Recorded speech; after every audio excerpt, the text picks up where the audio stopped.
नमस्कार, स्वागत है आपका। और सबसे पहला रुपया आपकी स्क्रीन पे लेके आना चाहेंगे क्योंकि यहाँ पर वॉलेटिलिटी बनी हुई है। ऑफकोर्स जो फ्राइडे का ऑल टाइम लो था वहाँ से हमने थोड़ा सा रेजिस्टेंस यहाँ पर आता हुआ ज़रूर देखा है। 89.70 तक के लेवल्स हमने यहाँ पर रुपए में बनते हुए देखे हैं और ये एक ऐसा साल है जब 4.5% तक की गिरावट रुपए में दर्ज की जा चुकी है। हमारे साथ इस पर और चर्चा करने के लिए अभिषेक गोयनका हैं, IFA के ग्लोबल एंड बिलियंस के फाउंडर। अभिषेक, बहुत शुक्रिया साथ जुड़ने के लिए। अगर पिछले 20 साल का चार्ट उठाकर देखें तो शायद 5 ऐसे साल थे जब रुपए ने अप्रिसिएशन दिया। 15 साल हमने लगातार गिरावट आते हुए देखी है। आई थिंक 3-3.5% की गिरावट per annum eight an average समझकर हम रुपए में यहाँ पर देखते हैं। 2022 में हमने 11% की गिरावट देखी थी और अब 2025 में 4.5% की गिरावट है। मोर इम्पोर्टेंटली 90 का जो इम्पोर्टेंट साइकोलॉजिकल लेवल है वो मार्केट्स को लगता है कि बहुत जल्दी यहाँ पर ब्रीच होता हुआ नजर आएगा।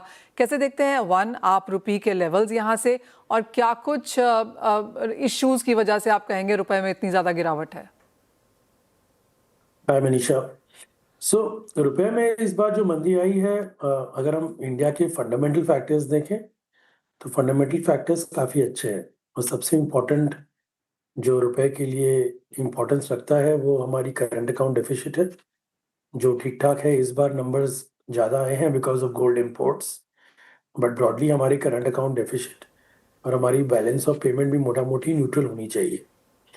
साथ साथ में इन्फ्लेशन के नंबर्स काफ़ी अच्छे हैं, 0.25% ईयर ऑन ईयर। तो अगर इन्फ्लेशन आपका कम है, बैलेंस ऑफ पेमेंट ठीक ठाक है, डिस्पाइट द फैक्ट दैट आपकी FII की खास कोई बाइंग आई नहीं है लास्ट 3-4 सालों से, तो मेरे ख्याल से जो एवरेज डेप्रिसिएशन 3% का है वही मेंटेन रहेगा।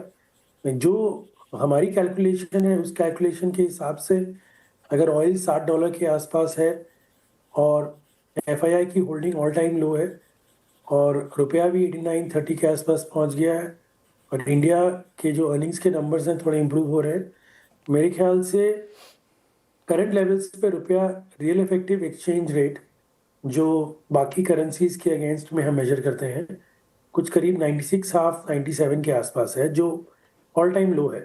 तो मेरे हिसाब से कम 2 से 3% रुपया अंडर वैल्यूड है एट दीज करंट लेवल्स। तो I will not be surprised अगर रुपया वापस 88 के लेवल्स पे आता है और हमें मंदी का रुख नहीं अपनाना चाहिए रुपए में।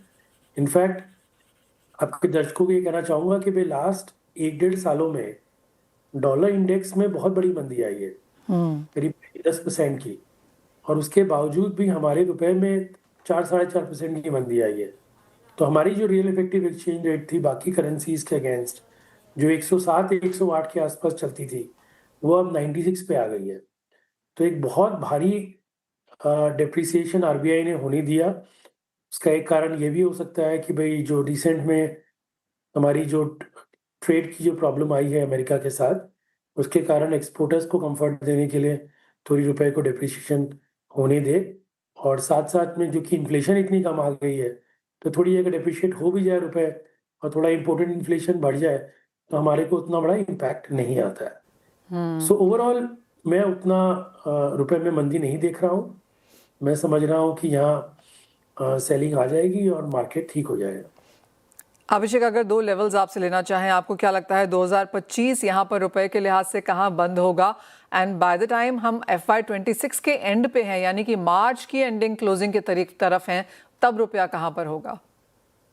तो मेरे हिसाब से अगर मैं ईयर एंड की बात करूं तो रुपया करीब करीब 88-50 के आसपास स्टेबलाइज होना चाहिए दिसंबर एंड।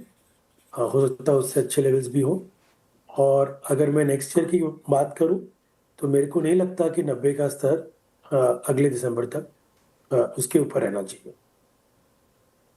ओके, आपको लगता है 90 के लेवल्स के रुपए नीचे रहेगा? आपको लगता है एप्रिसिएशन होगा? मेरे हिसाब से अगर रियल इफेक्टिव एक्सचेंज रेट करीब करीब 3% अंडर वैल्यूड है रुपया, तो अगर हम 3-3.5% की एवरेज डिप्रिसिएशन समझते हैं तो उस हिसाब से अगर सही स्तर रुपया का करीब करीब 87.5-88 है, तो वहाँ से आप अगर 3% जोड़ दें तो 90 का स्तर आता है करीब। तो 90 के ऊपर दिसंबर FY26 दिसंबर से ऊपर नहीं रहना चाहिए।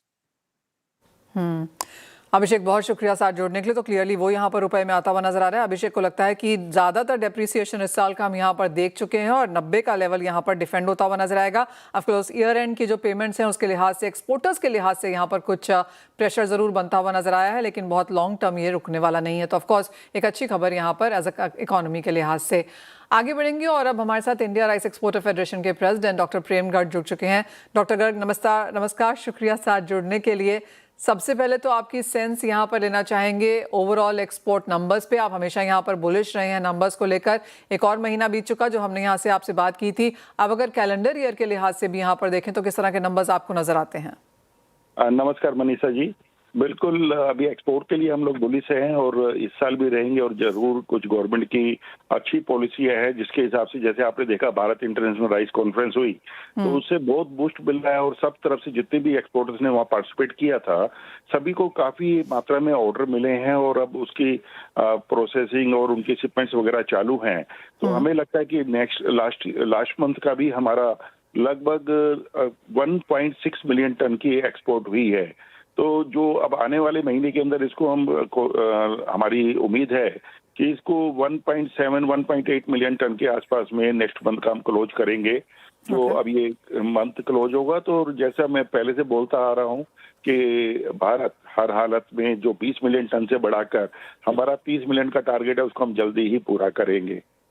तो डॉक्टर अगर एक और चीज़ यहाँ पर चावल की तरफ, अगर जिस तरह के एक्सपोर्ट है इंडिया की तरफ से और जिस तरह के एमएसपी में इंक्रीज है, जो लेटेस्ट खबर है वो ये भी बताती है कि यूएस और कनाडा ने यहाँ पर WTO में ये मुद्दा उठाया भी है। केंद्रीय मंत्री प्रहलाद जोशी जी ने अपने बयान को, जो उनका जो बयान था उस पर उन्होंने चिंता भी यहाँ पर व्यक्त की है। किस तरह से उसे देखते हैं आप? देखिए, मैं सबसे पहले मैं इसमें स्पष्ट करना चाहूंगा कि भारत की जो खाद की जो कृषि नीति है वह चाहे कैसे भी नॉर्मल राइस को डिस्ट्रीब्यूट करने की है या लेटेस्ट एमएसपी हो या कृषि एक्सपोर्ट हो, पूरी तरह क्लियर है।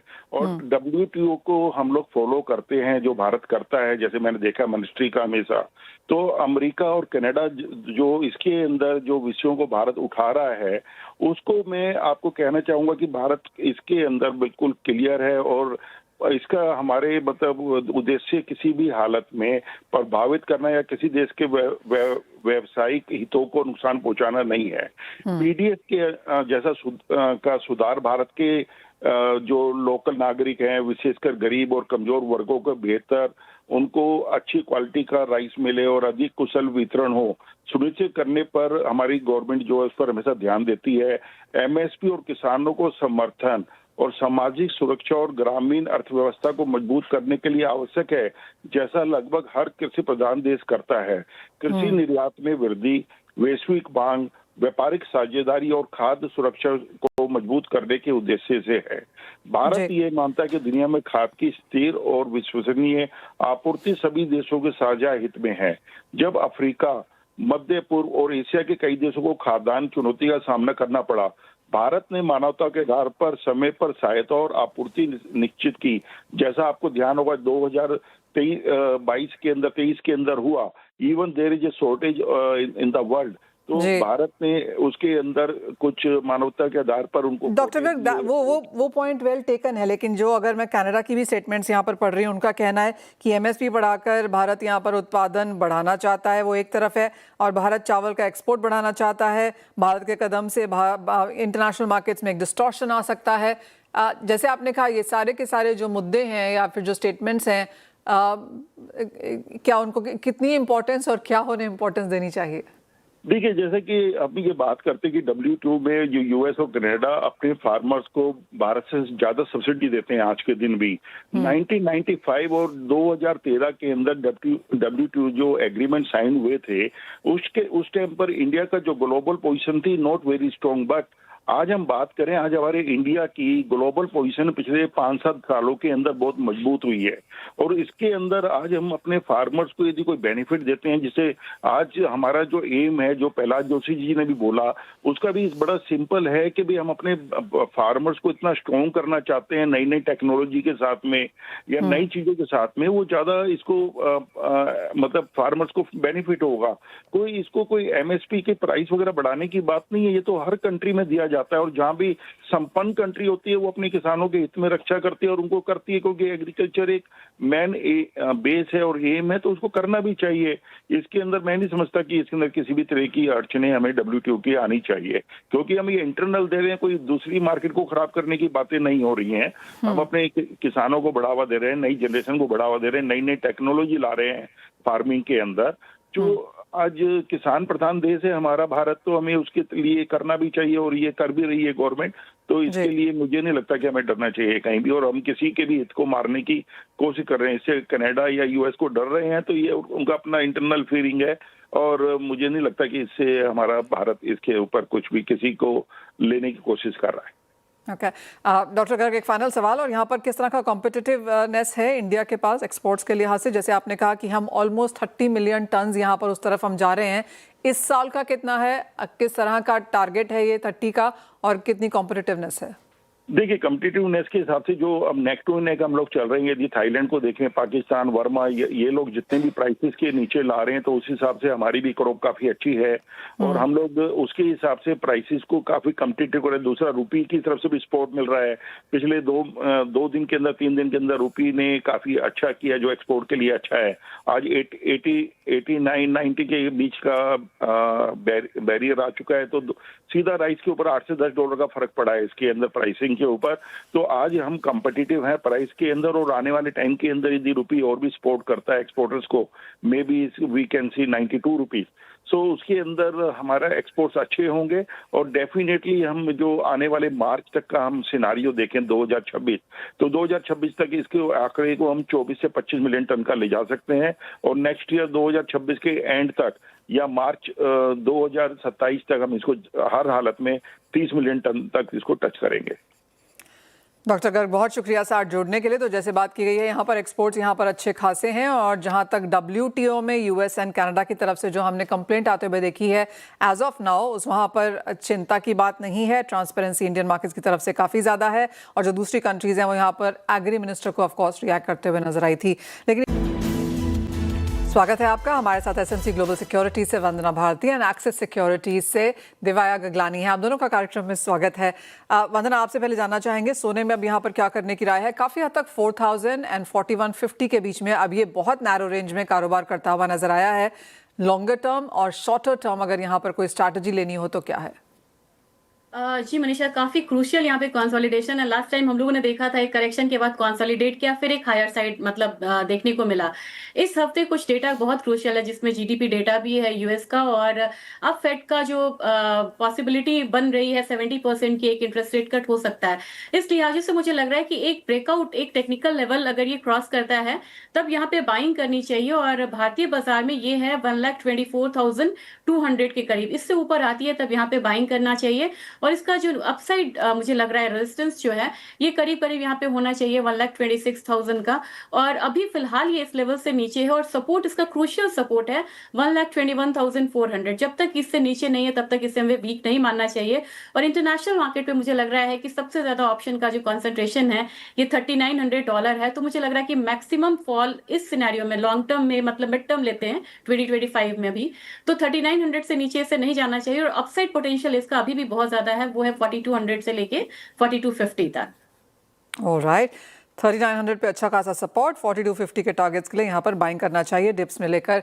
देवया, आप सिल्वर कैसे देखते हैं? क्योंकि वॉलेटिलिटी यहाँ पर भी है, लेकिन हैविंग सेड दैट हम यहाँ पर भी $2 में अटकते हुए नजर आए हैं। आपकी क्या राय है?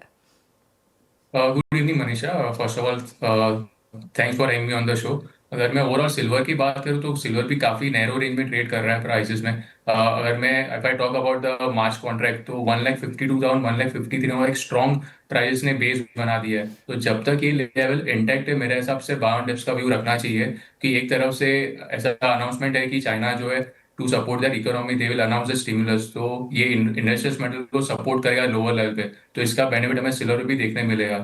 अगर मार्च कॉन्ट्रैक्ट का 1,50,000 के करीब आता है तो वहां पे हम बाय कर सकते हैं। स्टॉप लॉस हम 1,53,500 का रखें, और टारगेट जो ऊपर में 1,58,000 का मेंटेन कर सकते हैं। देव, अगर यहाँ से हम कॉपर की बात करें तो एक सपोर्ट यहाँ पर डेफिनेट बनता हुआ नजर आया है, लेकिन ऊपरी स्तरों पर यहाँ पर भी रेजिस्टेंस बनती हुई दिखी है। ऑफ कोर्स 2026 के लिए सभी ग्लोबल बैंक्स ने बुलिश टारगेट्स दिए हैं। ऑल नए टाइम हाइज यहाँ पर बन सकते हैं, ये भी बताया है। Near term and slightly longer term यहाँ पे कैसी रणनीति हो? कॉपर की ओवरऑल बात करें तो फंडामेंटल्स जो है प्राइस के लिए पॉजिटिव ही है। एक तरफ से सप्लाई कंसर्न जो है बना हुआ है because of the mine outage, और अभी जिस हिसाब से लास्ट वीक फेड ऑफिशियल्स के जो बयान आए हुए हैं लेटेस्ट की रेट कट की पॉसिबिलिटी है in the month of December. अभी प्रोबेबिलिटी जो लास्ट वीक 40% की थी अभी 70% की हो चुकी है। तो this will act as a tailwind for base metal prices. तो जब तक प्राइजेस अगर मैं शॉर्ट टर्म की बात करूँ तो जब तक प्राइजेस 970 के ऊपर ट्रेड कर रहे हैं तब तक बाय एंड डिप्स का व्यू रखे। आगे जाके हमें 1040 के भी लेवल्स देखने मिल सकते हैं। अगर किसी को 1 से 2 दिन के लिए ट्रेड लेना है, अगर प्राइजेस 1004 के करीब आता है तो वहां पे हम बाय कर सकते हैं। स्टॉप लॉस हम 998 का रखें और टारगेट ऊपर में 1012 का मेंटेन करें। अच्छी खासी बुलिशनेस वंदना यहाँ पर जिंक में भी देखने को मिली है, जहाँ पर भी ये माना जा रहा है कि आगे जाकर डिमांड अच्छी खासी देखने को मिल पाएगी। And then of course China है और फिर रेस्ट ऑफ द वर्ल्ड है, जहाँ पर डेटा काफ़ी ज़्यादा डिस्टॉर्टेड नज़र आते हैं। जी, डेटा में क्लैरिटी नहीं है मनीषा यहाँ पे, लेकिन एक चीज है कि बैकवर्डेशन में है जिंक और स्पॉट ज्यादा प्रीमियम पे ट्रेड हो रहा है और इसके बहुत ज्यादा इन्वेंट्रीज है नहीं। तो मुझे लग रहा है कि जिंक जो है वो सबसे स्ट्रॉन्ग कमोडिटी अभी बेस मेटल काउंटर की मुझे लग रही है। मुझे लग रहा है कि डाउनसाइड जो है वो लिमिटेड है, 294 से लेके 292 वाला जोन है और अपसाइड पोटेंशियल इसका 311 तक का है। और इंटरनेशनल मार्केट में भी मुझे लग रहा है कि अब यहाँ से प्राइसेस जो है वो थोड़ा सा करेक्शन के बाद एक अपसाइड आएगा और यहाँ पे पॉजिटिव ट्रिगर्स हो सकता है कि अगर चाइना यहाँ पे न्यू स्टिमुलस के साथ आता है और फेड का इंटरेस्ट रेट कट होता है तो मुझे लग रहा है कि एक बारी फिर से बेस मेटल काउंटर में अपसाइड देखने को मिलेगा। 2026 के लिहाज से वंदना कहाँ कैसे रैंक करेंगी इसे, बेस मेटल्स को, between copper, aluminium and zinc?